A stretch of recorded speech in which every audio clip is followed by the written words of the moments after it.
मी सौ चारुशीला देव आपणासमोर आज मी भारूड सादर करणार आहे।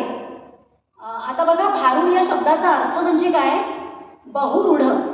बहुरूढ म्हणजे सर्वसामान्य माणसांना समजेल असं। संतांनी आपलं जे आध्यात्मिक सगळं होतं, पारमार्थिक ज्ञान, त्यामध्ये वेदांत आहे, उपनिषद आहे, ह्या सगळ्या गोष्टी आहेत, या सगळ्या लोकांना समजावून सांगितल्या।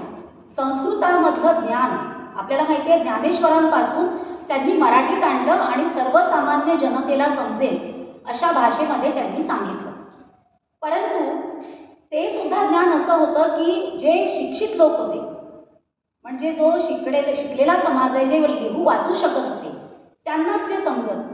पण मग हा तर निरोप त्यांना सगळ्या समाजाला द्यायचा होता, कष्टकरी समाज जो अज्ञानी आहे, अशिक्षित आहे। म्हणून मग संतांनी अगदी ज्ञानेश्वरांपासून, आपल्याला माहिती आहे ज्ञानेश्वरांनी काट्याच्या आळीवर वसले तीन गाव हे भारूड रचलंय, म्हणजे जे सगळ्या अशिक्षित अडाणी लोकांना सुद्धा समजेल।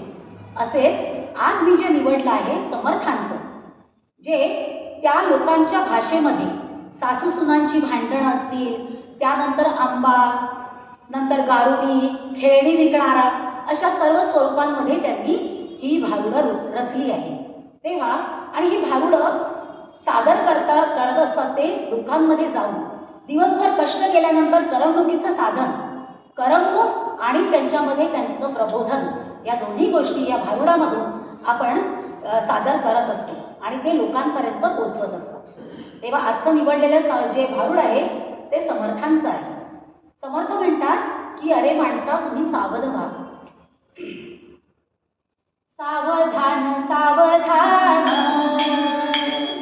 सावधान